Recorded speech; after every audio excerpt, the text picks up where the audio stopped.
How's it going, everybody? This man Tomorrow here. I want to thank you guys for coming through. Tonight we got a special guest in the house tonight who needs no introduction, but we're gonna give him one anyway. I think I ran into King Sigma maybe about I think 2 or 3 years ago when I first had started the channel. Uh, Very bright guy.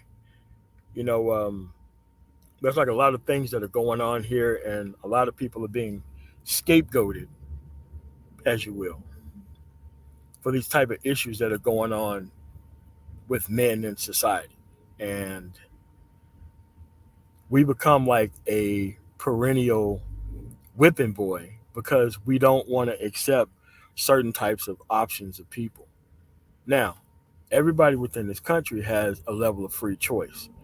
Everybody in this country has a level of free association that's in the Constitution. But for some reason, they want to lock us into a choice that doesn't exist, and they want to make it look like we're to treat every single individual that we come in contact with as if they Claire Huxtable from the goddamn Cosby Show. And we have enough data on hand to see that this is something that is completely bad. Listen, they've had their free choice to do whatever they want. There's no problem with that. We just want our free choice to do whatever we want. And that's the only thing that I'm fighting for here. So without further ado, I'll bring them on. What's going on, man? Hey, thanks for the introduction, MOT. Shout out to the audience. Glad to be here. Definitely been a minute since you and I were on a panel one on one, so this should be good. Yeah, man. So could you give an introduction to yourself, man? Just in case I didn't do a sufficient job. Okay, so for me, yeah, you're right about your time frame. I came here around spring 2018. That's kind of how I fell into the this part of YouTube. It's kind of odd now that I look back because I fell in through the algorithm listening to Mr. Neely Fuller's uploads and conversation, and listening to at the time the late Dr. Francis Cress Welsing. So somehow the algorithm just sent me over here. And initially, I didn't know what was going on. I heard all these, dudes on Google Hangout having these conversations, and I had only listened to uploads prior to that. Yeah. And at that time, I was actually at the University of Minnesota Law School, and so it was a lot of things going on in my life at that time. I was kind of, wavering if I wanted to come back for year two. I initially thought I would, but eventually I ended up deciding not to come back for year two while I was in law school because of, I had accumulated a little bit too much debt.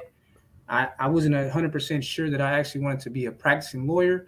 So I just took a sabbatical, and I haven't gone back yet, but at that time, that's kind of what was going on in my life when I fell into this space. So that's kind of how I ended up learning about, what a lot of people refer to as Black YouTube, Black Manosphere, Red Pill, and all that stuff. Yeah. Nice. So what made you want to make a channel? Well, initially, I never thought I would do a channel, but after a year listening on, being on panels, listening to other people, it was actually Mr. Research and Raj, the bad guy, that always kept trying to tell me, you should at least have your own channel, because that's just kind of how I guess it is with content creators. They see it from that perspective. So it was really those two. But being on Obsidian's panels and with guys like yourself and others, that kind of showed me what was really going on as far as like the panel discussions, how they were run, how people did topics, how they moderate. But the two that were always, trying to get me to do it myself was Reg the bad guy and Mr. Research.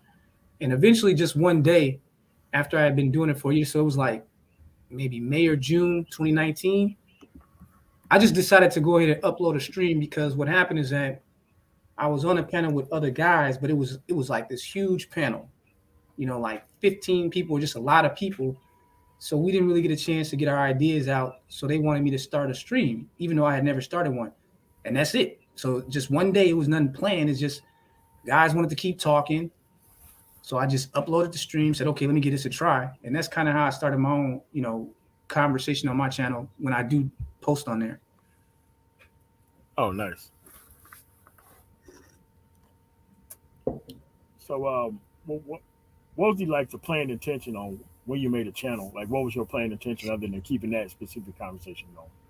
So for me, it's always been about seeing black men taking this technology that's out here now that allows a person to really do it yourself as far as being like a broadcaster You can be your own politician.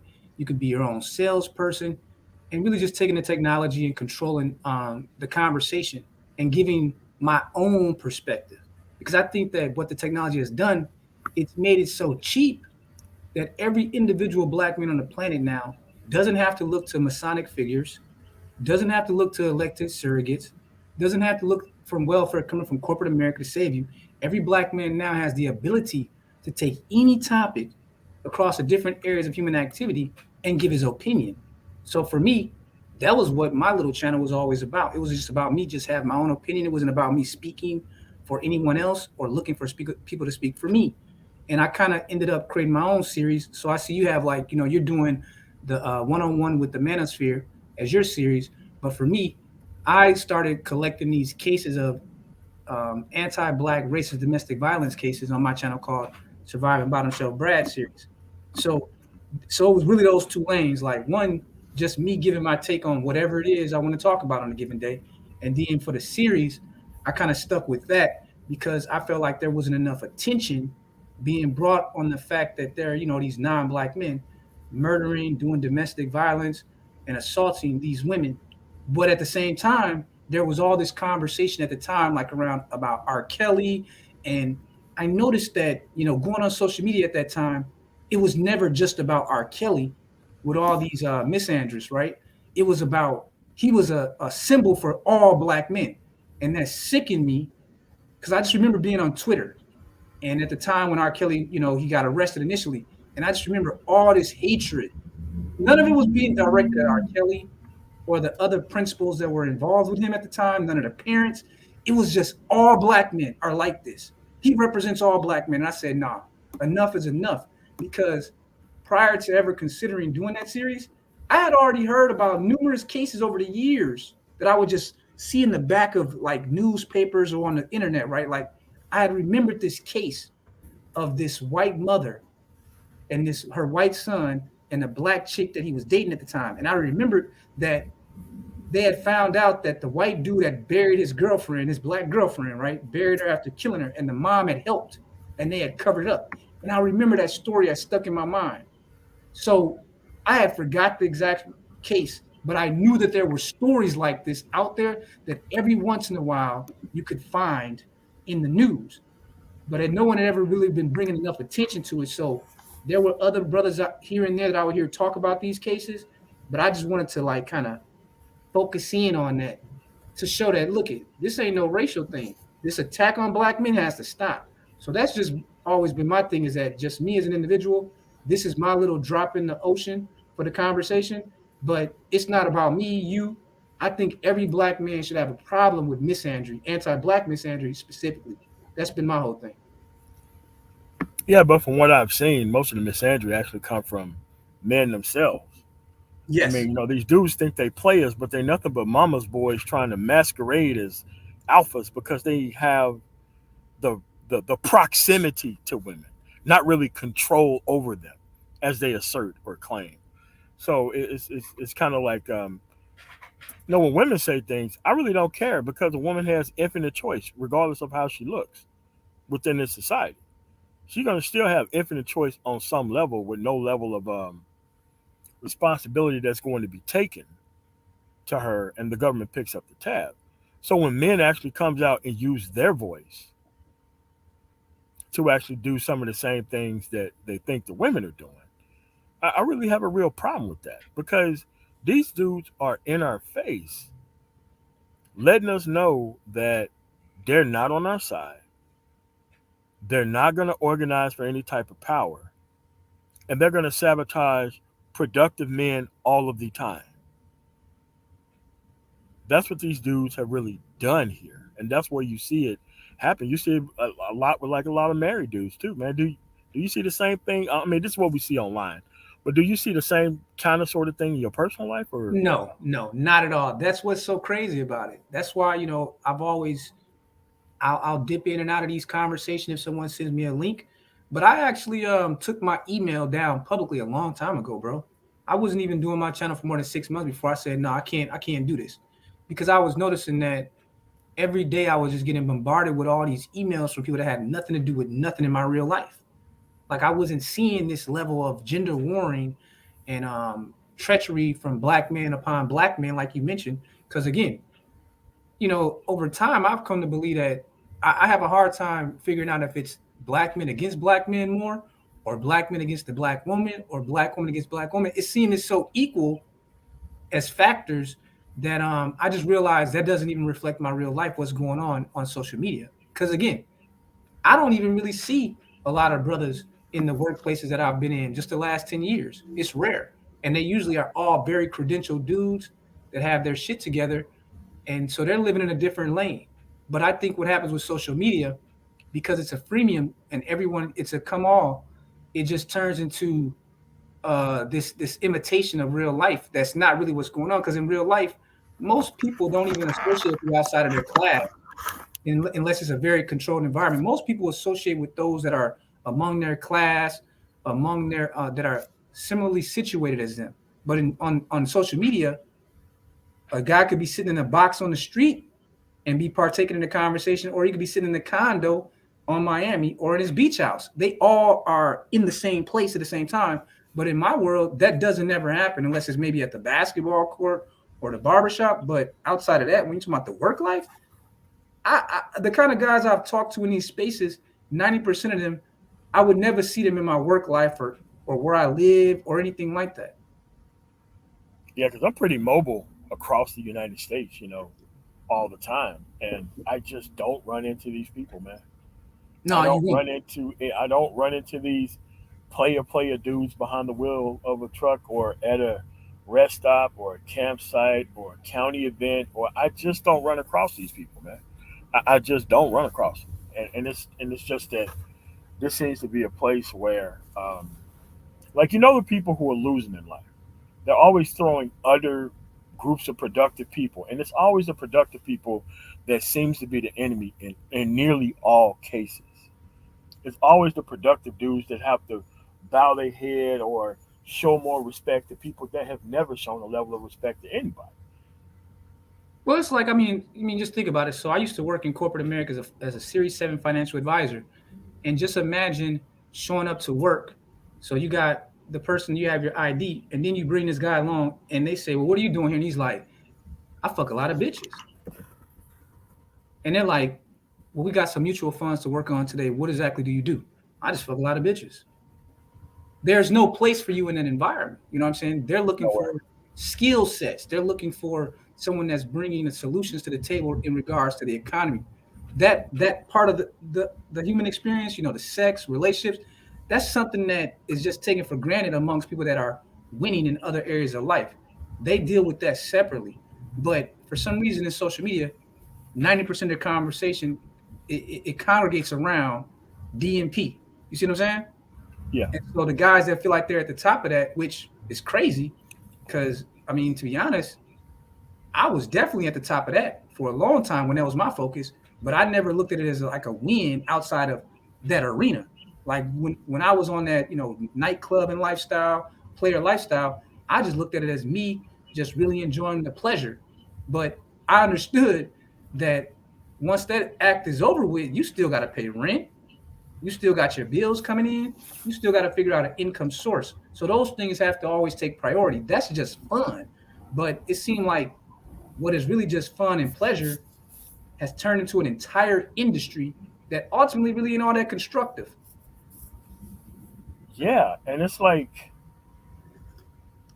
most of the people here who claim that they have this level of control, it's never demonstrated. It's never demonstrated, and the only thing it does, it uses a cudgel to hit other men over the head with. But if you have a specific level of dominance in an area, you would think there'd be some proof that shows up with that. Like Michael Jordan, we know he was dominant. We see how many rings he had. Everything that he done was pretty damn public. It, it, and it's like most of these people who've come up here, I think they're masquerading as the dudes who created these problems, and they want to help the children for some dumbass reason. Because helping these individuals into the arms of people who is going to destroy them, I think that's pretty sad and pathetic for men to be doing, no matter how much money they make. Well, you'd have to have a certain level of honor and integrity and ethics to avoid doing that. But what happens is that, again, you have a lot of people that come onto the social media who are hurting, and in the real life they don't got no W's, man.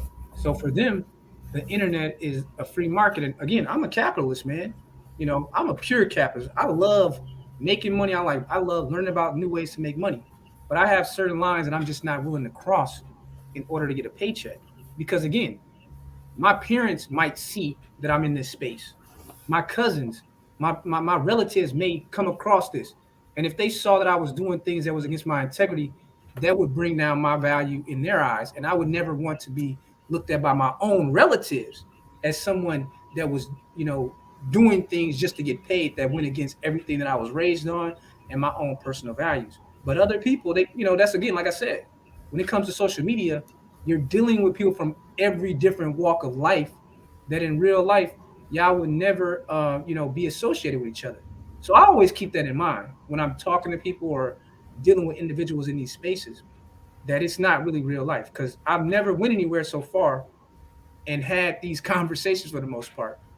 It just, it's like you at the sports bar with your buddies, and imagine some dude that's like really bought into this kind of conversations. So you guys are just sitting there talking about March Madness, and this guy out of nowhere says, "I wonder what kind of chicken wings black women is eating today." Like that's what it be feeling like sometimes, bro. Like in these conversations, like it just be random as hell. Like it, it just you could be talking about one thing, and then brothers just bring up some shit. I wonder if a black woman somewhere on the planet got a period today. It's just weird, man. So I just kind of keep things in perspective, bro. Like a lot of these dudes, it's a vicarious cosplay experience for them, and they're not really having no intimacy with women or even talking to women.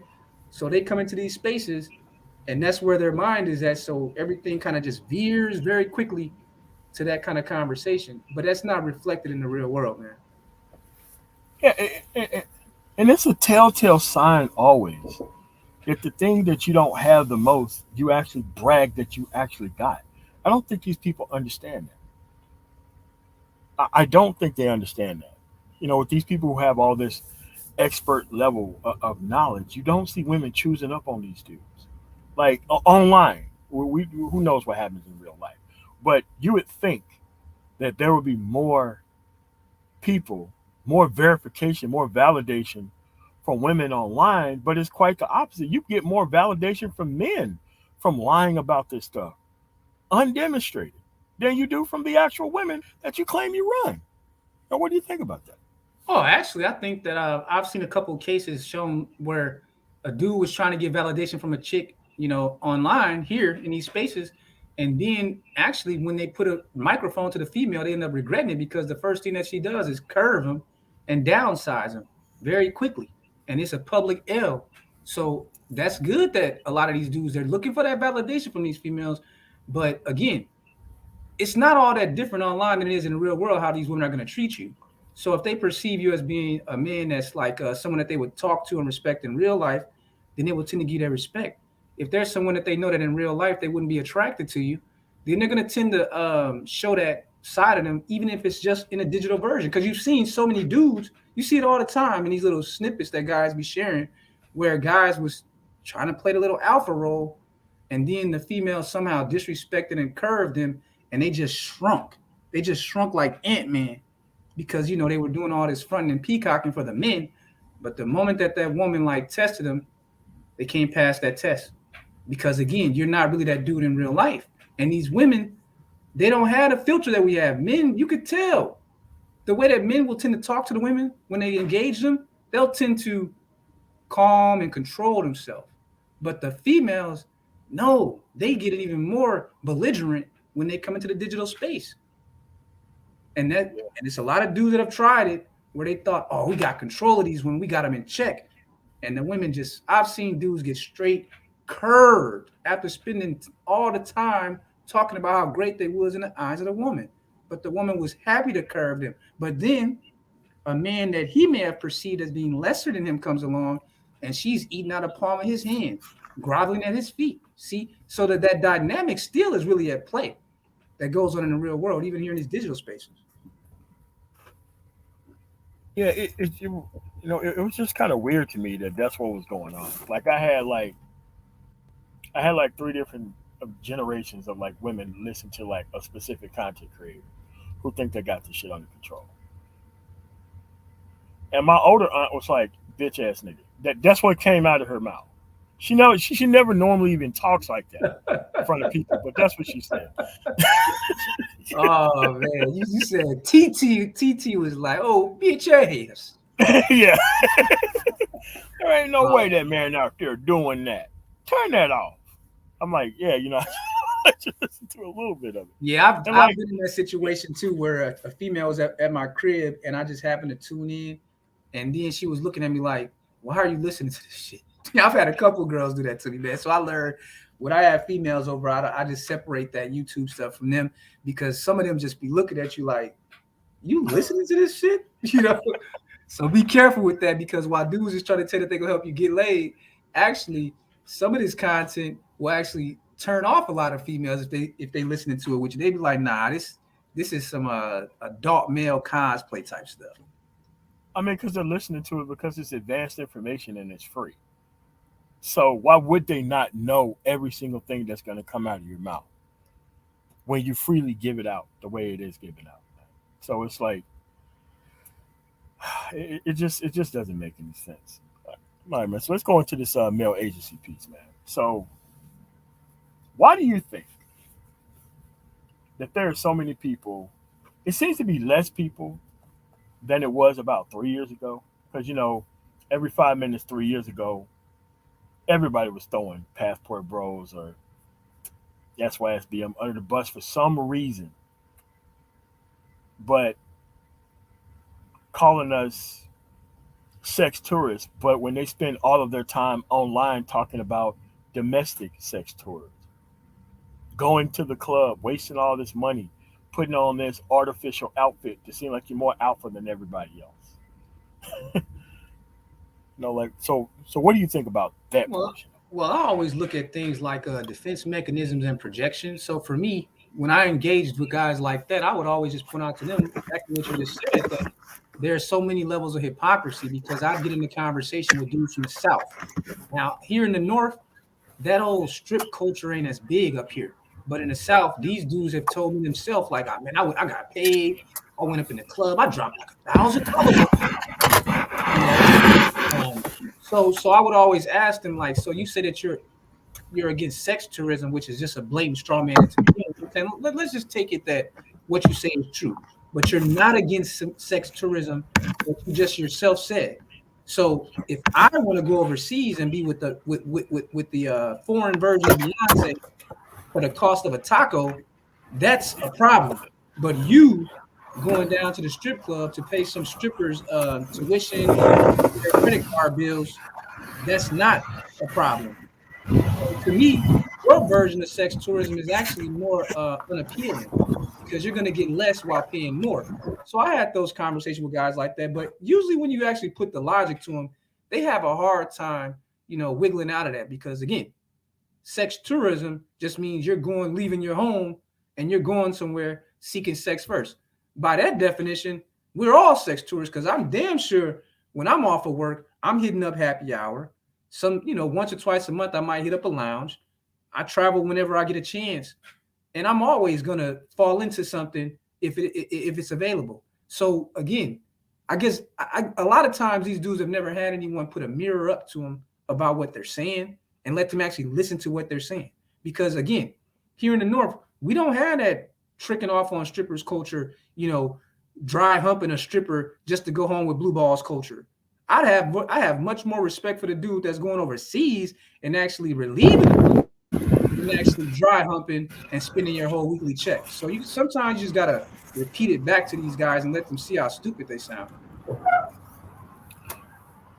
I mean, because it's just a clear lapse in logic to even bring their problem into the real world to try to make it our problem too. It just doesn't make any sense. They're It just saying doesn't that make your any sense. parking brake. They saying that your parking brake background they can hear it. I guess. Now, that's not me. That's somebody probably across the street or something like that. But I'm totally stopped. Oh, okay. Yeah, but it's just that it doesn't make any sense.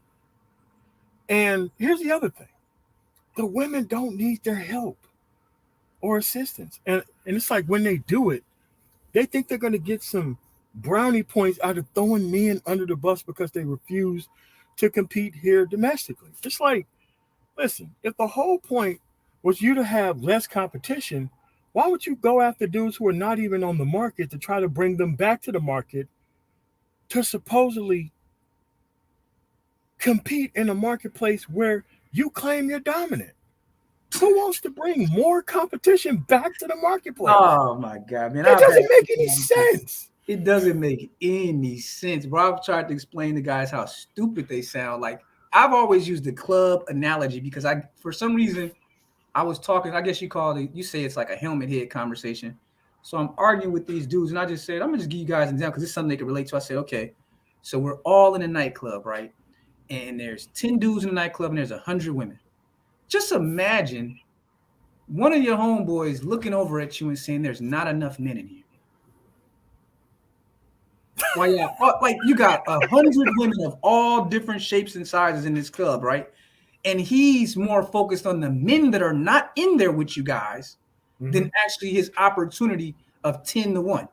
That's what, and these dudes, a lot of times, I just be thinking that they just haven't heard things to them like that because then they're like, oh, that does sound kind of moist. You know what I'm saying? Yeah. I don't know anyone that would do that in real life. If one of my homeboys said that to me, I'm not talking to him. No, I'm like, bro, I'm good, bro. You need to be over there with Team Bussy because something ain't right with you, son. You worried about, whoa, I just saw a whole car full of dudes drive by. They not even coming up in here.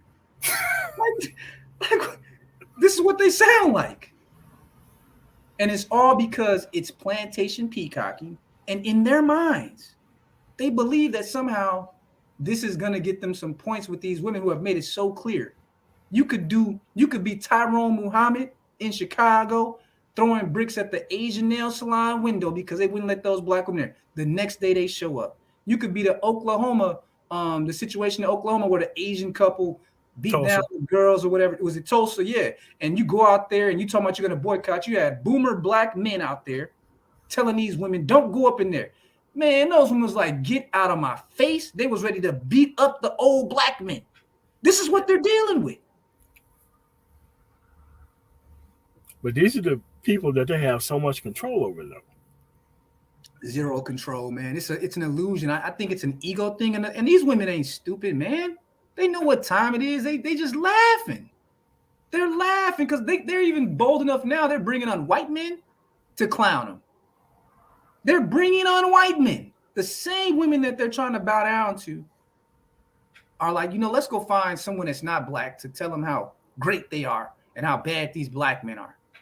They're willing to destroy and smear their own brothers, their own fathers, and their own sons just to get attention from whoever it is that just happens not to be a black man. So to me, it's really pointless. And it's just like running on a treadmill forever and not getting any results. Because if you think that you're going to change these women who have made it clear that they see themselves as better than you and they see themselves as superior than you, hey, that's your life. But again, we saw what happened with the Supreme Court thing this week with the Ketanji Brown thing. I saw on social media how they were celebrating her because she had a white husband and a mulatto child. I mean, just a level of celebration because they weren't talking about any of her actual accomplishments as a judge, her philosophy as a judge, none of that. All I saw on this black social media was she got a white man. Look at how much that white man look. For real? Oh my God, bro.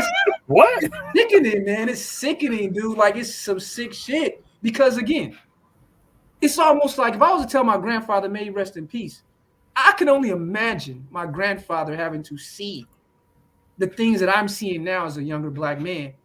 He would, I don't think that generation of black people that were born in like the 20s and the 30s that are mostly gone now, if they were living now, they could imagine that you'd have this kind of culture where you had this gender warring to the level that it's at, but then just the worship of whiteness that you see in 2022. They wouldn't Yeah. even believe this was possible, but it's the real. It's Yeah, I reality. don't think it's a gender war. I think it's a gender code war. I think it's kind of like who is it? I think the MLB has a lockout or had one. A lockout. I think it's a lockout to where the Yeah, women they have ended. locked out. They ended it.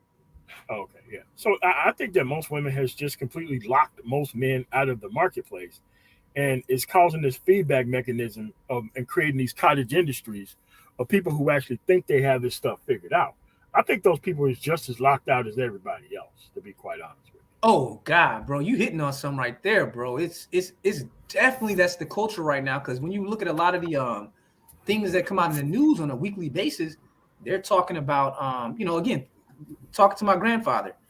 If my grandfather was living now, he wouldn't be able to imagine that we have more 30-year-old male versions than ever in history at a time when there's more access to women than ever in history at the same time. I don't think that generation of men could understand what's going on right now, bro. So yeah, the level of sexual repression amongst American men is almost like a human rights issue at this point, bro. you. Oh, it Because is. other cultures and other societies that are considered G20 countries, they have some kind of release through like the legalization of prostitution for to stop this buildup of male sexual repression in their cultures. And it also balances the relationship between men and women because, again, most of the time when a man is engaging with a woman, it's mostly just to get laid. And when you have a culture where prostitution is legal, that allows for a more healthy relationship between the men and the women because a woman will say, well, damn, if he's dealing with me, it's not just because sex, and men can step to him more on in reality when you have that. But in America, there's been more and more repression of male sexuality and more release of female at the same time. It's unreal, bro. Because it's like at the same time that the release of female sexuality is going up, there's more and more and more repression of male sexuality at the same time. Yeah, but it just I just have a different take on it. It just shows the level of dishonesty between both of the people here when you obviously see one side locked out of the conversation completely. And I also don't think it's very cool for people to try to leverage that and try to turn it into something. I think something very bad should happen to you if you find yourself being a man and trying to key on the fact that men are not being satisfied within the environment. Something should really bad happen to you when if you ever are caught doing something like that. But we don't live in that type of society. Hold on a second, I'm going to find Yeah. our super chat. They need you around to validate themselves and make you appreciate the fact that there's a difference. Low key, dirty Mackie. Yeah, I mean, like it's almost like how you see in like these prison movies where somebody is close to their release date, so they try to plant some drugs on them to like keep them there even longer or give them a longer sentence than they're there. That's how I look at the people who try to keep people within circumstances where they're not actually, are actually good for them. That's the way I look at it. It's like that level of depravity for somebody to even try to weaponize that situation in any shape, form, or fashion to damage somebody else. Mm-hmm. To force them to like, okay, in order to not listen to this guy, I have to go out and I have to participate in something that I know is not going to work for me. Yeah, I just think that's Well, crazy. I think it's the digital safety. I think a lot of what goes on is because you have a whole culture of people that they feel safe exercising a certain kind of behavior that in the past would have gotten their jaw broken in real life.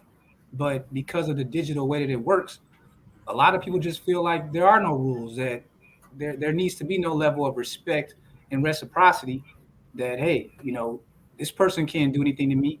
And it's just it's real punk behavior. But again, this is the culture I grew up in too, man. I grew up as an internet person. So I expect it, but I just understand that there's a lot of unhealthy behavior that goes on in social media, and even the most woke kind of academics tell you that you have to disengage from social media. You can't be spending too much time on it because it actually has been proven to be very unhealthy for people to spend too much time on it. So I just kind of separated and compartmentalized it. Yeah, You're not gonna run into these people in real life, bro. They don't live in. I don't live amongst them. I don't work amongst them. I just be wondering. I don't know where they're at, but I know they're not where I'm at. yeah, it's pretty much class based, like you said, man. Everybody's off in their own little world, man. Like you don't run into these wannabe universally accepted hood dudes, man. You don't see this. Well, especially not up here in the north, because I know the south has some pretty bad prisons, like Angola and all that. But up here in the north, man, all they do is love using the taxpayer money to build new prisons up here. Not a year goes by where they haven't built some kind of halfway house or a new jailhouse or prison. And it's big news up here, all up in the news here. Oh, we're building a new prison about 2 hours away from any urban areas. And when you go up there, it's nothing but farmland, but it's the state of the art prison, privately funded, paying out their shoulders, and almost all the faces in there are black for the most part.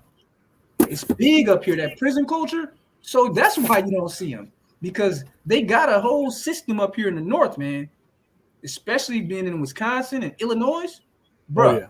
they don't play. No, I'm from Wisconsin, bro, and I've seen all kind of things done to my family, friends.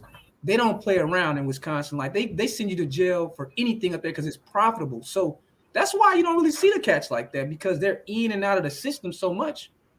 They're never gonna have access to the kind of places that you would be have access to. You know what I'm saying? They're not gonna get Yeah. hired for jobs. They're not. Yeah. So it's like, so you don't see the people who are actually in prison exercising prison culture, but you see everybody else who's never even had a crime even done that bad exercising prison culture themselves outside of that situation. I do not understand that. It is weird as hell, bro. But it's kind of like the rappers. You know, how like back in the day when all the rappers was claiming that they was gang bangers, and then to come to find out that most of them had went to like private high school and had come from two-parent homes in the Ice suburbs. But it Cube. was, yeah, but it was all just an act. That's really what it is, bro. It's like that whole acting like a tough guy culture. But when I talk to relatives that have been to prison, they don't talk glowingly about having been to prison. They're not happy that they had to be there. They're trying everything possible not to go back. Yeah. But the clowns that's never been there, again, that's why I use the term cosplay, because that's what it is. It's a little outfit and a costume that you could put on for a couple minutes through the day and then take off. But the guys that are really in that game, they're not playing that with these fake dudes, these CD4 guys. Yeah. And it's, another thing is just that, no, it's kind of like a conglomerate of things that come together. You have the greed and acting like they get so much, and then you have like the ignorance of the consequences. Like like ignorance and greed was never supposed to come together in no shape, form, or fashion. Because alone they're pretty harmless. But if you put both of those things together, they're a force to be reckoned with. And that's kind of like what they have here. So when you see a whole bunch of people who don't have the experience overall, and all of a sudden they look into these bad surrogate father figures for help and assistance on how to bridge that gap. I just think there's something really bad with that, man. Oh yeah, you in trouble. You know, you in trouble if you have so little knowledge of self and agency within your own life that you're coming on the internet looking for online gurus to solve your problem. You in trouble, because that's like you just putting your neck out for a famished lion and saying, "Hey, I'm here," because it really is like that. You know what I'm saying? Again, when I found this space, I wasn't punching in what are black women doing or how to get a woman or no shit like that. I was actually literally listening to a Neely Fuller talk about individual power and understanding white supremacy or something like that. I don't know why the algorithm caught someone like me, but if you're a person that literally you woke up, went onto YouTube and said, "How to get laid today," you in trouble, bro. See, I had already had we knew how to do that starting as early as eighth grade. We kind of in my neighborhood where I came from, you kind of started getting activated with women around the eighth grade. That's when a lot of brothers really started dating. You know, you Yeah, take it about that. to movies, you know what I'm saying? But again, if you're a dude that you're 25, 35, 45, probably even got 50-year-old dudes out there, how to get laid. And that's the first thing that you came to YouTube and that's how you found it. I can't even relate to you in trouble, bro. And here's the other thing: they stay stuck forever in that phase, and then they go after more productive people because we're not doing the ridiculous thing that they're doing. I'm like, hold on a second. I use my free agency to go make a whole bunch of money and learn a whole bunch of things. They use their free agency to go chase mythical bitches and learn how to chase mythical bitches from dudes who are not even dealing with women. So it's like, I have a lot of guys I work with, right? They're very career oriented type dudes, and if you go out with them at the work, you have a drink or something like that, they're not natural womanizers. But in the workplace, they're superheroes. They know everything about their job. They've mastered their job. Some have wives or whatever. But just in general, like if a pack of women walk up, most of them are not natural womanizers and able to like charm just strange women like that. But in the workplace, they dominate. So to me, I just find that there's different arenas where people have more or less success. But if I had a choice between being the best womanizer and having no economic stability, I would choose economic stability over being the greatest womanizer. But it's best to be balanced. So I'm a big believer in being a balanced person. So I want to have success in all areas of life, but I wouldn't sacrifice financial success for being a womanizer. I wouldn't do it.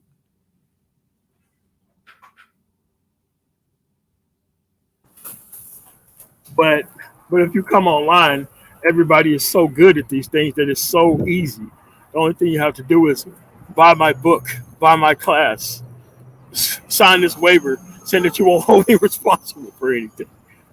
Yeah, that's what it is, man. It comes down to like like when entertainment get treated as real life advice, there's a problem. There is.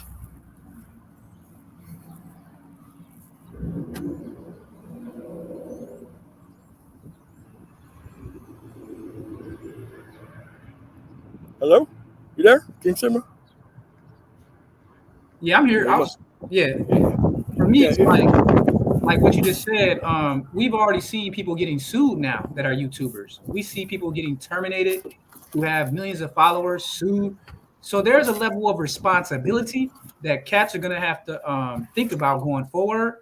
Because when you're putting yourself out there as being like a professional or something, you run into a lot of problems because people in the professional world they don't go for that. If you walked into a American Medical Association's conference, right, and you presenting yourself as like some kind of doctor or something like that, they would laugh at you.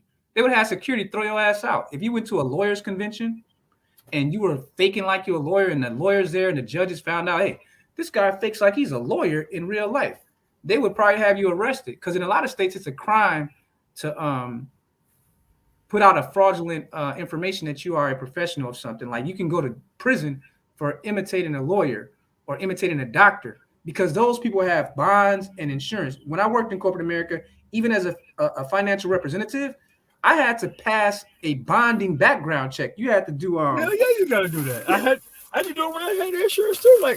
Bro, they don't let anybody just come in there and practice this stuff, man. yeah, they don't play that game, and they will fire you from work. But in some states, if you're impersonating like a white collar professional, you can actually go to prison. So, but on social media, anyone can just present themselves as a professional and a guru as long as there's one person out there that's willing to believe them and take money from their pocket and put it into that person's pocket. I mean, but it's gonna come a time when something's gonna happen and someone that thought, oh, I was getting the bag off these suckers, they're gonna get sued and they're gonna have to pay the price for their actions. So to me, I didn't come online looking for online gurus to tell me how to do what I've been doing since I was 16. I enjoyed hearing other black men that I can't talk to in real life talking about the same issues that I have been thinking about, and only in a really, really small circle could I talk about. But hearing them unabashedly talk about these things that has been on my mind. That's it. But there's a whole nother culture that goes on in social media of people that come here looking for answers to very what I would consider just basic questions of your life, and it's crazy to me that you would consider outsourcing that amount of your private life to people you've never met. You don't know their background. You don't know anything. That's just odd to me. That's all I'm saying.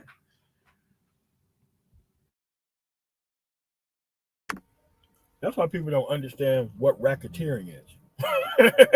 They don't understand the concept can be nearly applied to anything that's fraudulent, that has a fraudulent output, or there's something that's unproven, and you accept money from it. So it comes into wire fraud, mail fraud, electronics fraud, even if you accept money for it. They're like, okay, well, I'm running up the bag today. I'm like, yeah, that's today. Just wait till somebody commits suicide or something crazy that happens with it. They're taking down the whole industry, anybody associated with it. That's why I just kept telling people up front, okay, okay, something's going to happen, and then you're going to be held responsible because they think it's some type of free speech thing. Well, it's not free speech if you're accepting legal tender for it. That's when it's not free speech anymore. That's an Nah. actual opinion that you're going to have to demonstrate in front of somebody. Yeah, You're going to have and to at least have some type of background. defamation, libel, slander, fraud is not protected speech. You've already seen like some of these dating apps even get hit with cases by the FTC that no one thought would ever happen because anything that can be interpreted as fraud, and you're dealing with very like anyone that's googling this kind of stuff is probably a pretty vulnerable person. You know what I'm saying? Someone that's coming to YouTube looking for all this advice, that's probably a very vulnerable person.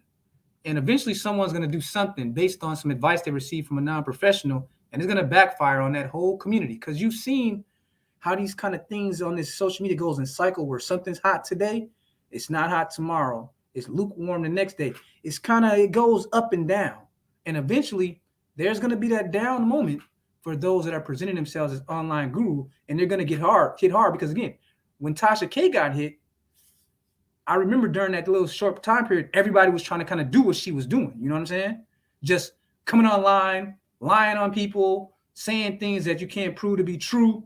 And then finally she ran up against someone, she offended the wrong person.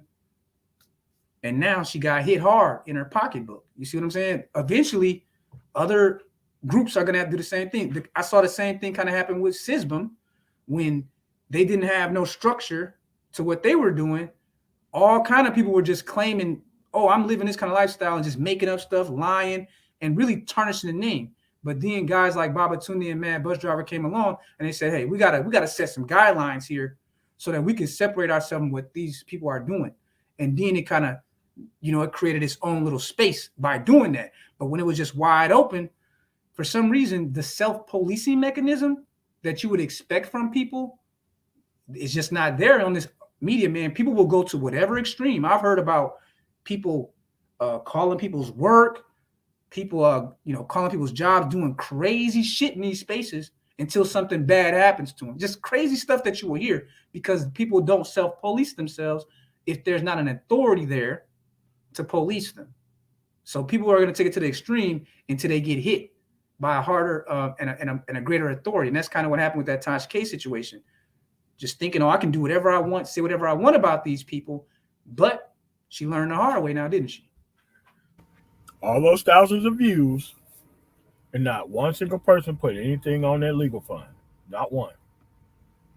Oh, they moved. I'm So, sure they moved on to another viral oh, mention sure, after of her. course.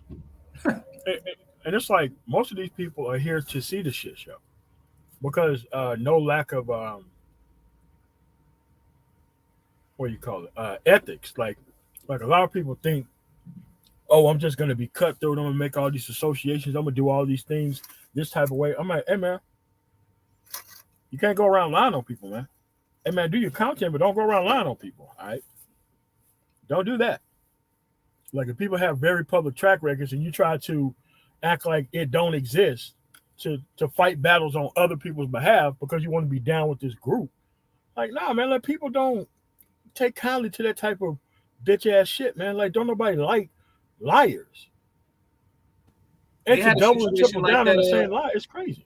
Yeah, they had a situation like that recently on one of these TikTok or whatever streams where someone was killed by their lover because the female was being messy and calling his wife or girlfriend, whatever it was he was living with, and he was telling her stop playing with my life because that was his side piece, and he was dropping her, and he was like, hey, it's over with. And the dude drove like a few hours while she was still online. I guess he made her think that he was still somewhere else, but the whole time he was driving over there, he threw away his whole life because he felt so offended that she was coming between him and his wife and kids. He threw his whole life away just to take her life. So there are real world consequences to the stuff you do online, man. But a lot of people, Again, like I said, bro, until they actually receive that punishment, that deterrence factor does they don't care about it until it actually hits them. It's just how people are, man. You see it at all levels. You saw it with Epstein. You saw it with Bernie Madoff. You know, they were at the top of their industries or whatever, but they felt like I'm gonna just keep doing as much as I can because no one can touch me. But eventually, even they got touched, and they were at the highest level of their industries. But anyone can be touched, man. No one is above being touched. Trust me. Some people just got to learn the hard way. Yeah, and a lot of people really need to learn the hard way. And whenever you try to hold these people to account within this space, you become the problem. Whenever you try to hold some of these people accountable, because when you take away an idiot's comfort, the idiot is going to want to protect the comfort giver. They don't care about who gets hurt in the process, right? That's what the problem is. A lot of people don't understand. Like this is basic levels of like masculinity. You're trying to teach 30 and 40 years old. Like things that should have been learned way before now. Their parents failed them, man. If anything, something that to take away from what you're saying is that it definitely shows that whatever's been going on in the United States the last two generations, it has not worked. It has not been beneficial to younger people. That has mostly failed in the last two generations of parenting, man. It's failed these young people, bro. There was just like basic things that you talk to a lot of dudes that's 30 years old, 40, they still don't know. Basic things that you should have known at like 15, 16 years old, and they still don't know. So that shows a lot when you engage people in social media that a lot of people's parents failed them just really, really badly, man. And we have to take up the slack for that with our content that we have to keep giving to people. You know, it's kind of crazy, but that's the way it is, man. Like I think a lot of these people, if given enough direction and enough opportunity, they'll be fine. I really think that. Yeah, see, I guess I'm on the fence with it, man. Sometimes I feel like what you said is true, but then when I talk to folks, I'm like, maybe it's not true. I don't know, man. Just in real life, I just feel that people tend to gravitate towards those that at least are halfway to where they should be. It just seems that in the real world, people aren't really waiting around for you to get it together. You know, no one really cares how you got there. If you're there, they just expect you to be able to perform. And I get it. People want to talk about the mitigating circumstances. Well, I came from this background, or I had to go through this journey. It took me a long time, bro, to realize that no matter how difficult life got for me, no one cares. I mean, it took me a long time to come to that because I was always told that the hero's journey matters, but in the real world, man, people don't really care about your hero's journey. All they care about is can you do the job? Can you perform?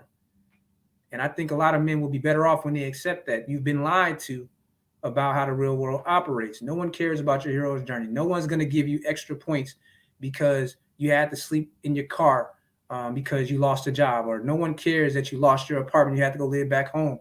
They don't care. And the sooner you realize it, the better off you'll be out here, man. The rhetoric is just rhetoric. Yeah, but a lot of these people keep having these family members who catch them when they fall, and it gives them a false sense of self worth when they never really hit rock bottom. I mean, it happened to me. And once I was in that situation, I made damn sure that I didn't go back. I wanted to learn everything from everybody in that situation, and it turns out that shit was all my damn fault. Nobody else to blame but me. And if you want to just take in the information, you only need to do the shit one time. But you should actually learn it from other people and stay ahead of those type of circumstances. Which Oh, other those the people, worst. Yeah, those the worst yeah, scars, man. When you hit rock bottom, I was talking to one of my aunts, and she had a situation, about 10 years ago that she hit rock bottom, and we were just talking about how, for her, it ended up being the best thing for her. And it happens with a lot of people, man. Like you hit rock bottom. I mean, like when you really down, when you just at the most shame moment in your life, embarrassment, you don't want to go back to that point ever again. yeah, for real, man. It was like me. Like, dude, I never forget getting ate up by them bed bugs in that top bunk of that fucking veteran shelter, man. Every time I get ready to make a dumbass decision, I think about that shit. Do I really want to mortgage it all to go back to this damn homeless shelter? Man, I know you don't. I know you don't want to go back there with Legionnaire's disease running around and Yeah, yeah. all these dirty, dirty people. And I've been in a situation with. For me, I feel like that moment of darkness for me was when I lost a job. When we had a corporate takeover, and they gave us like severance packages, but because I was so over leveraged, my severance package only got me from check to check and week to week until I was able to find another job. But I remember just I had this mentality at that time, oh, I graduated from, the Carlson School of Business. I got this great job at a top 500 company, but just out of nowhere, there was like a downsizing in the corporation, and they got rid of 20% of the people there. And the newest people, we got it the worst. And it wouldn't have been as bad if I hadn't been living so high above my means. But at the time, I was living like, well, I got this income, it ain't going nowhere. And it was just taken away.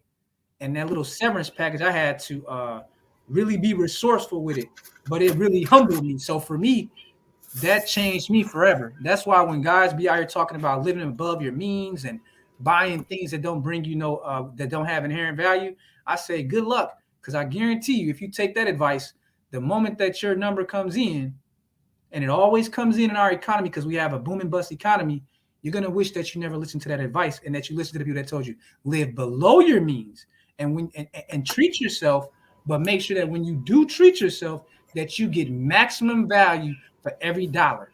So that's been my mentality ever since that happened to me. So some people might be like, man, well, you're traumatized by that layoff. I guess so, but it's my life, and I realize this: none of you niggas was there when I hit rock bottom. Not at all. So None of that's us. why I don't care what someone might say when they say, "Well, you that layoff traumatized you." Yes, that was the universe's way of teaching me a lesson about living within my means and always planning for a 6 months in advance. And I had to learn the hard way. I was living really high on the horse, right in the middle of downtown, in an old school loft, driving new car, clubbing every week, going out to eat a few times a week. I was doing it all. I thought it would never stop. And then out of nowhere, it stopped. I'm never going back to a dark day like that ever again. Yes, indeed, man. Like I worked at MCI WorldCom, and we was looking at this shit on TV, and all of a sudden you seen like 7 sheriff's department cars coming into the gate. You started seeing people in offices you never seen nobody in. Dude, they had us out of that building in an hour. They had the sheriff department bring us our last checks. The sheriff's department bring us our Yeah, last check. man. And with the little banker's box, man, Yep. they don't got, and that's kind of how I ended up in government work. And I haven't ever went back to corporate America because that experience, man, it did something to me, bro. Like just seeing how if it comes down to the shareholders' bottom line that they got to cut 20% of their workforce to show a profit, then that's what they're gonna do. Yeah. They don't care. And I've seen, man, I remember when Target did that to one of my buddies from school, and he was a manager at Target in the corporate office, living real good. And Target being such a healthy company, no one would ever think that Target would have had to downsize. But a couple years ago, they did a major downsizing at their headquarters, Yes, and they they did. did the same way you just described your situation. They got done like that, but they had all the news cameras out there with them. Oh Yeah, no. because it was such a big deal up here because Target was such a stable public company. No one ever thought they would do that kind of downsizing. But man, they had the mainstream news out there, the police out there with all these, high level Target people bringing their bankers box out, and they only got Yep. like a 24 notice like that. Dude, I know this was like, oh, they mean our company? Oh, can't be us. Shit, man. Bro, you see them sheriff's department exiting the highway? It's like, man, I hope they ain't coming here, stopping at the gate and shit. Yeah. Oh boy. You see what they Here we did go. to us. See, man, I remember coming in. I remember that day, bro. Like I remember that day coming into work. And I used to, this is when I used to do like an early schedule. It was like 7:30 or something like that. And I just remember, coming into the workplace, it's still kind of dark in the office because most people didn't like to turn their lights on while the sun was still down. And everyone was looking real somber, man. And I look on my computer and there's like this note that, you got a meeting with HR. I'm like, a meeting with HR? For what? But they were told not to talk about it. But I mean, just they already had all got their pink slip. They had already talked to the manager. And I went into the office and there was my manager, HR, And it was like, what the hell is going on here? And it's like, yeah, well, this happened. You're gonna get your severance check on this date. You have this amount of time to change your health insurance over. And it was like, again, like I said, bro, I was living in a very expensive lifestyle at that time. Car note, expensive rent, great wardrobe, and all this shit. And I just automatically was like, oh my God, how am I gonna, pay for all of this for the next few months? It was just a really ugly situation. And again, no one's there for you on that day, bro. Like, no one's gonna come to save you when that happens to you. Your best friend is a healthy bank account and prior knowledge of what can happen in the worst case scenario. Outside of that, ain't no one coming to save you on that day when you find out you've been living above your means or you're in that homeless shelter. They're gonna be laughing. If anything, you'll find out that a lot of people will be laughing at your ass when that happens. Yeah. Yeah, when that shit happened to me, man, like a bunch of my family members was like, yeah, how the mighty have fallen. And then I fucking came back way stronger, and then I tried to get back in good again. That's how it, that's how it be though, man. Like that's I learned something about people, bro. Like people have a short memory when it comes to lots of things, man. Like they can dish you today, but then be jock riding you the next day. It's crazy. People are like that. Yeah. Damn, man. And checking for you, that's why I made my mistake. Because I was making like 100.5 at that time. And somebody was trying to offer me 80 and 90. I'm like, I'm not taking no 80 and 90. I'm not taking no pay cut like that. Guess what the hell I thought I would have should have took a couple months later? That 80 or 90. Took a pink slip. That's what you I'm took. telling you. Yeah, man. I Because was at the again, game for a while. you probably, because of your education and your background, you felt like, well, I'm superior because I Yeah. have this skill set, but you don't know that these companies don't care about replacing you, dude. They got a whole machine that produces like what? How many people graduate from college every year? Like 300,000 or some crazy number like Yeah. that? Yeah. Yeah, it's a crazy number of people that they churn out at the universities. But for you, in your own mind, you just feel like, hey, man, I'm performing. You guys have been giving me high marks on all my quarterly performance views. I Don't mean made my shit. bonus. Don't mean It was man. like, thanks. See you later. And it's always the high performers that get let go first. And Yeah. this is Yeah. why that's the case, because managers need people to manage. Mm-hmm. If you are a self-managed person who make 2 and 3 people's job look like they don't need to exist, your ass is headed out the door, man.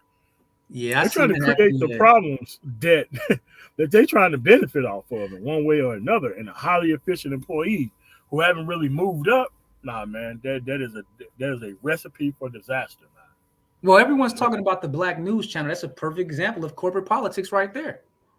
Look at that whole thing with the Black News Channel.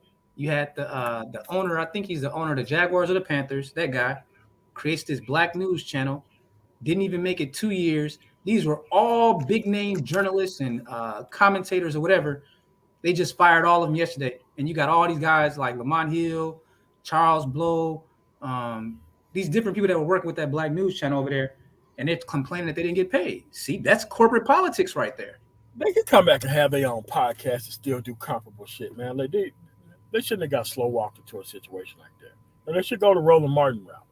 Well, they wanted They the got status, though. See, the thing about it is that the Roland Martin route and all that, see, this is the people that I'm talking about, the boule types. They put more weight on prestige and status than the actual value that they're getting and giving.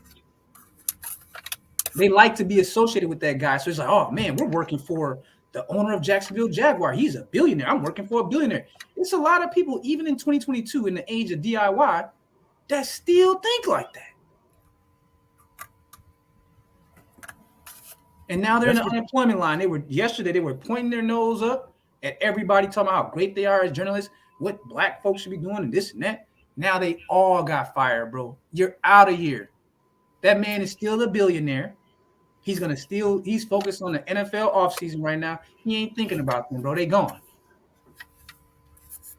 That's what I'm saying. Like, you don't let yourself get over leveraged, man. You better have an exit strategy, or you're gonna wish you had one. Those are the only two things, man. You gotta have an exit strategy in those type of situations. And you don't know how many debits are coming out of your account until you actually need the money. Man, Man, and I bro, tell you people all the don't know. time, Another thing you learn when it comes to the bank industry, bro, is that banks definitely don't loan the money to people that need money. They loan it to those that really Never. don't need money. I'm serious about that. You ever notice that, like, when you're doing any kind of business deal or you're looking to expand like your credit access, you ever notice that when you don't need the money, all the credit card companies be like blowing up your mail with offers. Oh, you want this personal loan? You want this credit card? But if you actually, when you go to them looking to get an extension of your credit or to expand your credit line, then all of a sudden they're like, oh, we can't do that. Yes, That's how indeed. the banking game works. The Yes, banks want indeed. people that have leverage. There is nothing more important in our economy, at least, than being in a very stable leverage position. That's when all the good things happen to you. When you overextend yourself, that's when all the bad dominoes will fall against you. It happens every time. Yes, indeed. Yes, indeed. And this is why I keep telling. That's why I had that, the stream the other day about, the saving my debt thing. I'm like, hey, man, you need to be out here leveraging every opportunity that you have coming your way, all of it, because you never know. You can't be in a situation where $1,000 can really put you under. Can't be in a position like that. You need to have tens of thousands on hand and not use it. Yeah, I think the 6 months income thing is outdated. I think you should be striving to have a year's income in your bank account untouched, period. Listen, Just that man. simple. This whole Listen, man. 6 months thing, I think that's kind of outdated. I think a person needs to be thinking, I need to get a year's income saved up in a savings account, untouched, just for that rainy day. Because things are about to get real chaotic in the American economy next year, man. We saw the Fed finally starts their process of raising interest rates, and if history is any indicator, the last time the United States interest rate had hit 10% inflation, the Federal Reserve raised the federal funds rate up to 10%, and that caused a recession because they had to make a choice. Either it's going to be a recession or you're going to keep going up with this inflation to a number that would destroy the whole economy. So you could take a Great Depression in 3 years, or you could take a 6 month recession to a 12 months. And the last time we were in this exact situation where the American economy was at 10% inflation, they had to take drastic measures, and that dried up all the credit. They cut credit cards. Companies had a hard time, getting those, 24 to 7 day loans. So they had to cut employees, Yep. and we're at the beginning of that process right now. And cats is still out here talking about dumb shit when the Fed made their first action at the March meeting, and they let it be known they're striving to get to 4% by December, but it could end up being that they have to take a more drastic measure and do the same thing Volcker did in the early 80s and say, you know what, we got to go all the way to 10 to 12% or something like that to bring this inflation down. And cats will still be on here arguing about what a chick that don't want them is doing today. Correct. Correct. So this COVID kind of, it forced people into a very cabin fever. I'm looking for a cure for boredom situation, but wait until they start seeing those interest rates creep up over the next 6 to 12 months, and they're gonna start getting those calls on the loans that they took out the front, the credit cards that they overextended themselves on. They're about to be getting those notices from their bank. Hey, that $5,000 loan that you sent out that we told you that you had like 2 years to pay, we're calling that loan in now, and in fact, we're closing your account. And if you don't pay it off in 60 days, it's going on your credit report. And we're going to garnish your weight, whatever you have for the next 10 years. They Yep. really that's already starting now. Yes, sir. But they got all this time for all this other stuff, man. All this time for everything that's not positive or productive. I don't understand it. I understand it. If anyone taught me what it was about, it was that chick, Crystalline Cares. And she ran, I still think that she will go down in history as one of the greatest con YouTubers ever. How she played that situation, man. I mean, she sold a dream of all dreams, man. And just one day just said, delete, see y'all later. Let me go home with this big bank account now. I found me a black man. So that's what you're dealing with, bro. Like, there's no accountability. And these cats don't understand that you're funding all of these things that you think you believe in, but don't actually apply in your real life. And the people that are selling these things to you, what are you gonna do when they just say, "Hey, I'm done, peace"? Thanks for the money. I'm out. What are you gonna do? Nothing much that they can do. And what they don't understand is all this stuff is temporary because it was never meant to last. Nope. Talking about game and this women shit, not meant to last. Like, dude, think about it. Look, anybody talking shit about how to get women, you're no longer gonna be on that platform. All Oh you do yeah, is just poof, go and disappear yeah. overnight. Didn't they knock? If I'm hearing correctly, they're saying that Tommy Sotomayor's all his accounts got deleted the other day. All of them. Really? Just like that. Yeah. I didn't watch the video, but I saw some people, with the little thumbnails saying that Tommy Sotomayor's latest channels got terminated by YouTube. Just what my point is that this is so bad, bro. Like, imagine this is people's livelihoods on here. The guys that do this full time and shit.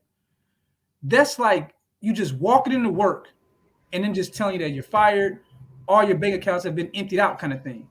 So I'm hearing that Tommy, like, all his channels got hit the other day. I hadn't had a chance to listen to the actual video, but I saw a lot of those thumbnails the last 24 hours. So Oh wow. I mean, I just thought it just kept letting them come back and just not let them build a big crowd. So and I wow. think he was up to like, half, 50K, something like that. But my point is that just look at, do you really want to depend on that? It's like they can knock you whenever they want, man. And it makes you more and more desperate to keep going dumber and dumber shit to keep an audience.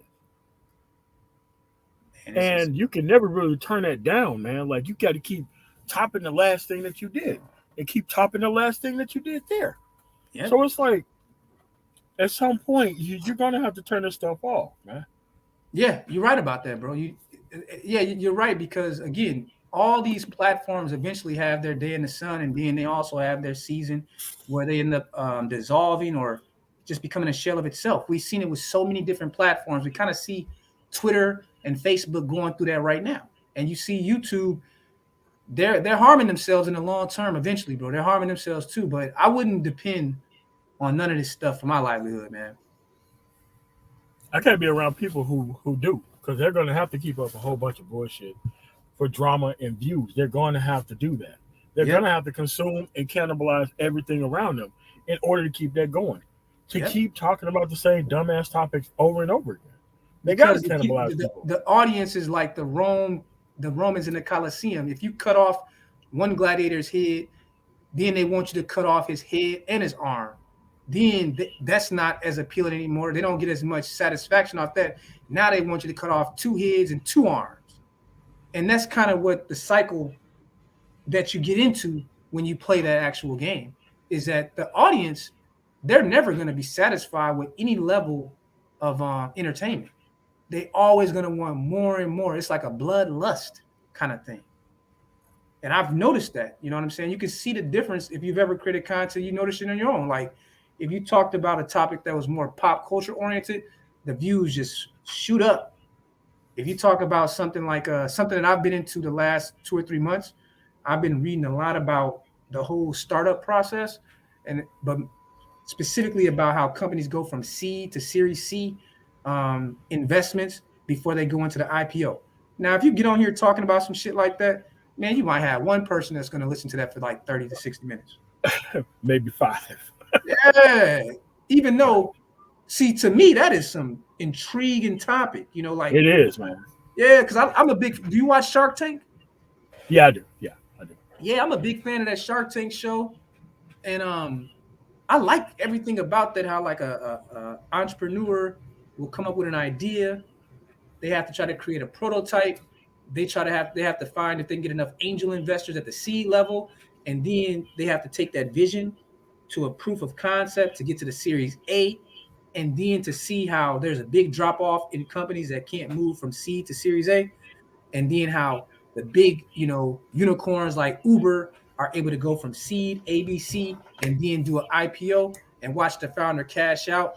I like that. That's the kind of things that intrigues me. But most people, they don't care about that, and that's fine with me. But I'm just saying that most people don't care about that. Correct. And I keep telling people, man, the process of creation, man, that's where all the good stuff is at. That's why I like learning so much about how things work, how things operate, what to pull out this particular system, and how it can all crumble and fail. And like all this stuff, I'm not. that smart. It's just that I'm that technical about how things actually really work. All thing you have to do is, okay, what are professionals doing in this career field? Okay, how are these people acting like professionals of already people who already exist? Okay, what do the professionals think about the people who are not professionals? Ask their opinion about everything that's missing out of this conversation. Boom. That's what you got to have. Well, I think that ultimately there's just a divergence that's been waiting to happen for a while. The professionals, the non-professionals, the entertainers, the infotainers. If there's a splits, I think there's a generational split. The older dudes, the younger guys, there's that split. So I just think there's some of these things are just natural, changes that will happen that people just kind of gravitating towards different areas now.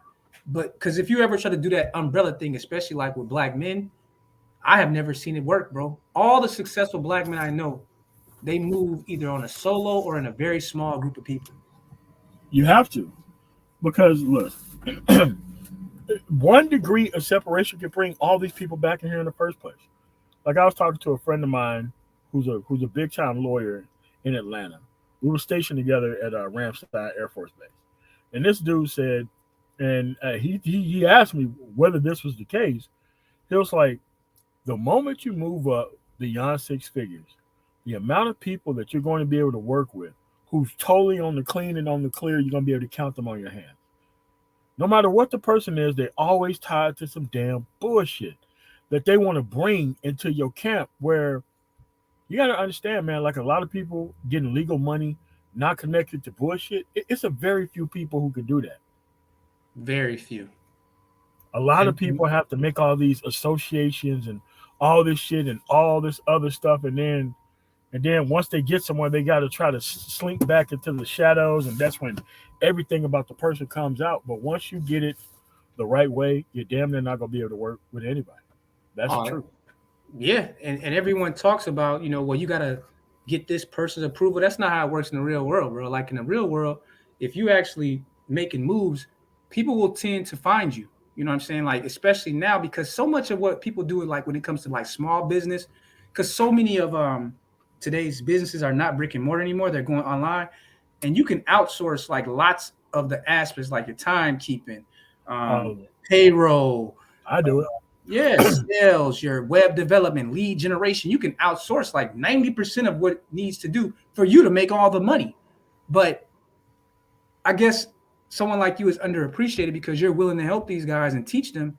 But me, I just that I'm not that teacher kind of guy. I'm more of let's have this conversation, and you should be self-teaching yourself. See, you're willing to make that sacrifice. Me, I'm not that guy, man. I learned it about myself. I'm not the type of person that's gonna sit and try to explain things to people. I like talking to people that already have an interest in something. Like you said, you like Shark Tank. I like Shark Tank. Let's have a conversation about this company that was just on it. I like those kind of conversations. You're willing to do the teaching part, and it's unfortunate that people they're not gonna appreciate it. Me, I've just learned in life that if someone really has a hunger and a desire to learn A, B, or C, then they're gonna nothing's gonna stop them from learning that. I shouldn't have to drag them to the conversation. That's where I'm at with it. And it's getting easier and easier to learn these things too. And it's like, this kind of revision where people, the more opportunity there is to learn things, the madder these people get at having a position exposed that, hey man, they just don't want to participate in the process. They just don't want to do the simplistic things to move forward. It was no mythical white man that made people live in a fucked up area. They decided to do that shit, and they're gonna fail for doing that shit. Oh, and they failing big time, bro. I mean, God, if the average black man that comes to these spaces had any clue how far behind the Yes. black male is in average, they would probably turn off YouTube for the next 5 years. And I'm dead serious, bro, because like some of these conversations I be having, because 90% of what the content I've consumed on YouTube has nothing to do with these spaces. Like I'm more like in the documentaries, Oh, same business here, man. channels, Yeah. podcasts. Like I don't really listen to the content like that. So if this is the majority of your content, you have no idea where other groups in America are right now in terms of like I was listening to this company that invented a device that's connected to the blockchain that's part of that Web3. bringing it to reality. And they had created like this device that allows you to drop like a bunch of subscriptions from like things like Microsoft 365, Google Photos, and this device they created. And they just started as an idea because they were dissatisfied with having to pay all these subscription fees to these silicon companies. So they just got together with a couple more programmers. Boom. Now their company is about to go to Series A. But those kind of things interest me.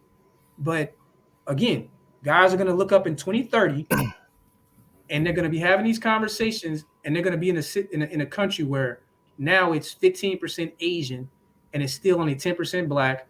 You got Ukrainians coming in, Afghanis coming in, and their population is going to explode because Yeah. like the Muslims, they don't even be believing in birth control, and so you got to look at those seed population when the government says to you, we're bringing in 100,000 Ukrainians. You got to understand that the preference with the government is to bring in family members and those that have credentials. So if they bring in 100,000, those 100,000 are going to say, well, my family is my uncle is a pharmacist, my aunt is an accountant. Bring them over. Yep. So that Yep. 100,000 quickly multiplies into 1 million, and those people are coming here. They're not bullshitting. When they get to America, I talk to so many immigrants. When they get here, they Hit the can't ground running, believe dude. the opportunities here, bro. Yeah. They can't believe shit. They like, oh my God, I can just go to this program for 6 weeks and get a certificate, even without speaking that much English. Yeah, I can go to this school for a year and become like an RN. And it happens so damn quickly, bro. But everyone wants to be some goofy stuff. See, me, I don't care anymore. I saw it in Seattle when I was out in Seattle in September. I really, because people think that where I live has a lot of white people and it's white. But boy, Seattle and Portland is white. They ain't having none of these conversations out there, dude. They out None of them. there. None of them. They're like, you want to rent this place right here? Oh, $3,000 a month. Oh, you want to buy that? Our sales tax is like 10% on top of the cost. They're not playing no games about bailing anyone out, all that victim talk. That's stuff that they talk about. But ultimately, man, you go out to Seattle when I was out there, man, that city is not too far behind New York, man. In No, terms it isn't. It isn't. No, it is not, man. And I try to tell people all the time, man, like, hey, man, the time's coming. And what people have to learn, you have got to stop working within the black environment. You have got to go out and see how shit actually really works around culture people. Once you see how easy it is working around people who are just as invested in you, who want the same result and outcome that you do, you will never go back to working with these people again. You just won't do it. man, I'm People so who glad you honestly brought have your back, men who ain't on that bullshit, they're just there to do whatever they need to and get out. You need to learn how that works. I've been in situations like that before I even started my company mm-hmm. or companies. But and it's like comfort is good. Things working well is fucking great. Well, You don't have to watch your back all the time. You just need to be around different people, man. as if that's a badge of honor, having to watch your back all the time, being Yeah, unsafe. Who wants that level of stress, man? You already got enough stress just trying to live in America, but you're gonna add stress to your private life. I mean, you were talking about sovereignty, self ownership, and agency, and you brought up that point that kind of is a good segue to Byron Allen in your backyard right now with the Denver Broncos deal. yeah, That's a good example of what you're talking about when it comes to sovereignty, focusing and getting the results. Byron Allen is going to do business with black people, white people, Latino. He don't care. If you can help him get his goals, he's with it. He's not letting who he's dating stop him from trying to buy the Denver Broncos. not at all. See, that's the kind of lifestyle that I've always been in. Like I don't Yeah, care about none of this stuff. If I have a goal, I'm gonna try to connect with whoever can help me with that goal. When I started to step outside of my government job and get into like a lot of the intangible asset investment, IP, learning about bankruptcy companies and their IP, I found the guy who's a white mentor from Florida who he just kind of showed me the ropes. Anytime I have any question over the last few years, he will help me. It's like this dude is a white guy, a white retired yeah, millionaire, and yeah. I still got contact with him whenever I want. And people will say, "Well, you should only work with this person because they're black." Are you crazy? Are you nuts? Stop it, Nah, man. man. Dude, there are just skilled and unskilled people, man. And So much of this experience has been wasted on trying to put people on and not dealing with professionals. I lost a lot of companies and watched a hell of a lot more fail because they're trying to put their cousin on, their brother on, there's all this other stuff. Not dealing with the best labor that's available, not getting mentors or paying for actual consultants, like consultants who actually want to help you versus consultants who dare just keep the Hmm. problem going. It's just like all of this stuff is outside of this environment here. If you stay here, you're going to be magnitudes behind. And then you're going to hurdle back to this environment and act like you're a winner. But when it comes time to competing somewhere else, you can't do it. Well, the funny thing is, the women that you think that you're peacocking for, the thing that will surprise these dudes that think that they're going to get all this info on how to get them, if you actually went and got the business part taken care of, you will find out that those women going to be right there waiting there. Correct. They're going to be right there. The five-star restaurant, Correct. the five-star restaurant you at, her and her girls are going to be 10 deep up in there looking at you, showing you Yeah. that Kit Kat. You dig? So I don't know what world these dudes are living in, but in my world, like I see that all these other groups is getting it. Like I told you before, when I moved from corporate to government, there was still a couple older black baby boomers in the office place when I got there, but they all retired over the last 5 years, and now it's like, man, I can count on my hand the number of blacks that I see in this place. But for some reason, those Southeast Asians, slowly but surely over the 5 years, I just noticed like it'll be one, they'd bring in somebody, and you look up 5 years later, and they're everywhere. And then you ask them, how did all these Southeast Asians get in here? Oh, it didn't have anything to do with race. No, it had something to do with race, but they know how to move and operate. So they're gonna bring in people that they know that can learn what they need to learn. And you look up, all the black people are gone or retired, and you're looking in like I'm the last one standing. When I leave, Correct. what's gonna be left? No black people. Even though this dynamic is playing out all across American institutions, it's playing out at the university. We're at the university right now. You were around for the conversation about that Harvard affirmative action case 2 years ago. Yeah. Yeah. We were all on that panel with Mr. Fantastic talking about it. Everyone thought it was a joke 2 years ago when people were all on there saying the same thing. This case is going to go to the Supreme Court. Everyone on that panel said it 2 years ago. Here we are. The cases before the Supreme Court will be decided by June. And it's nothing they can do but to overturn it, the affirmative action completely at the college level now. They don't have an argument. Hey, man. The content of the character piece is here. King's dream is here. It's just that everybody else but black men are fucking celebrating. That's the problem. Dr. Finished. King's dream was a dream for everybody else but black men because they wanted to concentrate on the type of and they wanted the woman before they actually did the work. That's what this shit's about. The whole socialization piece is about you can have this woman first and then you can get to the productivity piece later on. No, it doesn't work like that, brother. It It does sure not. doesn't. I've never been with a woman and she made me more productive, ever. I've not met one woman that made me more productive. Not at all. Every woman that I've had has drained me in good and way for the most part, but I've been less productive when they come into the picture. It's during the little short periods when I'll be single. That's when I've always been more productive. The moment you bring a woman in, that's emotional drain, financial drain. It's a lot of drain that goes on there, but I've never been with a woman that being with her made me more productive, ever. Nah, it's just that that's why I deal with the more conservative culture type people, so that way I don't have to go around watching my back. That's what her culture is for. Her culture is supposed to teach her all that type of shit, not teach her how to stay on the marketplace and betray me and think the shit's hee hee ha ha funny when you got a bunch of dumbass dudes cheering the shit on. Like, nah, man, ain't nobody with that. Well, they take it as a badge of honor, though. MOT. They kind of Well, they take it do. as like a lack of culture.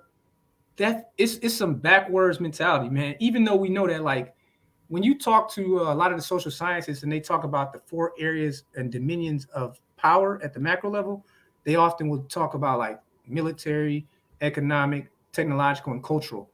That cultural part is always in there when you talk to these social scientists about the dimensions of power in a society. Not at the macro level, but at the micro level, you're talking about more like the Maslow's hierarchy of needs, and culture is still there. That culture piece is one of the pillars in human society. But for some reason, there's a lot of guys that think a regressive culture is a good thing or dealing with a woman who hasn't had the right training from her father and her mother Yeah, is nah, man. somehow a positive. That's not. No, it's not a positive. Nah, man. Nah, it's wild. It's weird, and you know, people keep saying that there's things wrong with the space. I'm like, there ain't nothing wrong with the space. You knew society was filled with a bunch of failed, backwards ass people. They just now have cell phones now. They're online. We had a good run up of 3 or 4 years when we didn't have to really deal with these people all that much. Now they're here. Now you got to create another paywall to move on away from them. Yeah, it's not that hard, man. But you know, a lot of people want to kind of make deals and stay stuck and stagnant. Man, I ain't got time for that, man. So let me read this super chat here. At work, I don't talk about the war. I mean, the gender war or anything else. Focus on my work. No more. I do what I want to fit in. Creates problems, especially working with women. Yeah. Oh, that's The good problem is, advice. man, like you cannot carry the burden of this bullshit with you into a work environment, dude. One conversation in the HR office can end your ass up out of a job, man. Oh man, that's just like a landmine in the modern workplace, like politics, religion, too much of your personal issues. As a black guy working, plays, bro. They looking for any reason to get you Any up out of there. And there's a lot of brothers that have went up in there thinking that pimp shit that they've been watching like a old version of the Shaft or something. They go up in there and they ain't in 6 months later. Hey, what happened to Mike? Oh, Mike got fired, bro. What do you do? Oh, he was trying to get up in the skirt. He was skirt chasing on the job, kind of thing. yeah, So if you're on the job and you want to play that game, then at least let the woman come to you. But there are some guys that's willing to risk it, but they don't understand that the dynamic at play in corporate America, government, bruh, you're the target, man. And they're not giving you no second chances. Once you mess up now, they happy to see you get up out of there because they done create a whole new terms that I'd never even heard of just 5 years ago, like BPOC. What the hell is BPOC? I didn't even know what this was a year ago. Now I'm looking at material at work where they're actually using this term BPOC, BIPOC, and it means Black Indigenous People of Color. Bruh, it used to just be Black, Asian, biracial. No, we putting all y'all in one box. And guess what? It's so many people that are falling for it because again, it won't be long before people of color means everything but a native Black person. But yeah. But guys the thing aren't is, paying that attention. the reason why they're doing it that way is because corporate America and everybody else to maintain this empire, you're going to need educated, skilled people. And there's too many dumb ass people out here having kids to the point now to where they have to outsource the building of the country to other races of people. When we should have been on top of that shit and us controlling the new people that come in. But that's what you have happen when you place a higher premium on understanding women versus doing your masculine goddamn thing, which is focusing on the productivity piece and the discipline piece.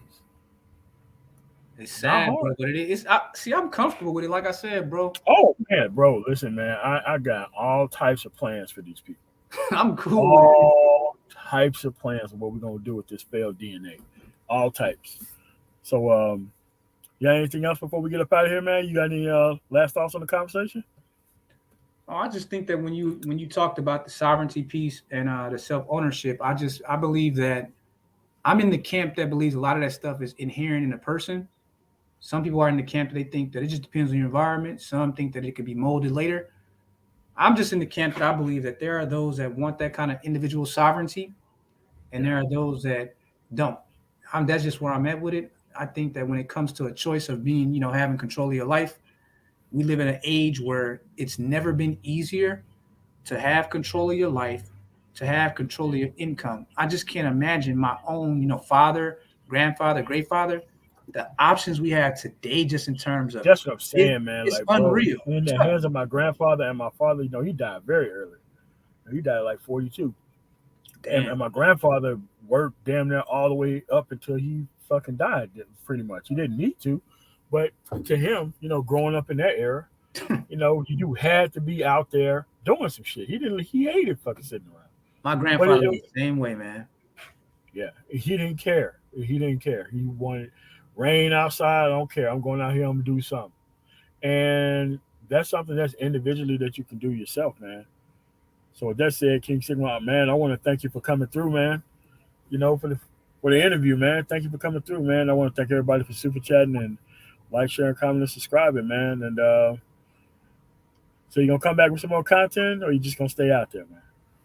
Man, it's gonna be a while for me because I'm on the travel tip. We just came out. Our lockdown is officially 100% over on March 30th, and for me, man, I the last thing I want to do with everything opening back up is be talking about some of the This things that I was talking bullshit. about in the past. So Yeah. I got like I'm gonna be out in Denver, Albuquerque, Salt Lake City. Those are the next three cities I want to visit on the West Coast. So I'm gonna do like 2 months out there, and I might go down to Panama during next September. But my mind is kind of like in a different place than YouTube, Oh bro. man, Panama's great. Panama's great. Oh my god, man. Yeah, that's the Panama. Yeah, I've been doing a lot of research because I got my renewed passport now, and so my first cities that I went to hit was the Pacific Northwest. I went out there on a cruise ship on the Pacific Ocean. That was wonderful. That was such a beautiful thing, man. Because the It people, was, man. I love the Pacific Ocean. I had never seen that part of Pacific Ocean, even though I lived in San Diego. I had never seen the Pacific Northwest, just like with that Mount Rainier and all. So Yeah, yeah, that's where my mind is at right now, bro. So it's kind of hard for me with work and just kind of being in that mode of wanting to see a lot of places I've never been to do consistent content. And I think it's unfair to the audience where you should be able to at least do weekly content. And for the next 6 months, I can't do it, bro. Like my mind just isn't there right now. But I definitely want to come back with another season of Bottom Shelf Brad, and I would like to do some more panel stuff. Definitely like next year, but for the next few months, nah, my mind just ain't there, bro. I can't commit to it right now. yeah. I mean, I got a lot of stuff going on too. To the fact where once a week, even if you get that, the Patreon stuff, I got banked. So, with that said, man, I want to really thank you for coming through, man. Absolutely, man. Peace out, MOT. Thanks for tuning in to the panel. Shout out to everyone in the chat. I see Xanatos in there, Jaws, Chuck, check for you, Masculinity, New, Doug, Yeah, LOM, Eric Mike, Bird, Mike Adult B the Superman, gone. Mike B. Yeah, Yeah, shout out to all y'all. Thanks for coming through, and we'll chop it up. But definitely, this is my preference for now. Is like when cats send me a link. If I got time, I'll try to tune in. But for as far as on my channel, I can't commit to anything for the foreseeable future, bro. all right, no problem, man. All Hey, right. man. Hey, all right, man. I want to thank you guys also for coming through on the Man Tomorrow. The Productive Brothers is out here doing things out here, man. I just cannot make a woman the greatest reason why I'm here. So with that said, on the Man Tomorrow, you guys have a really nice rest of y'all day. Peace.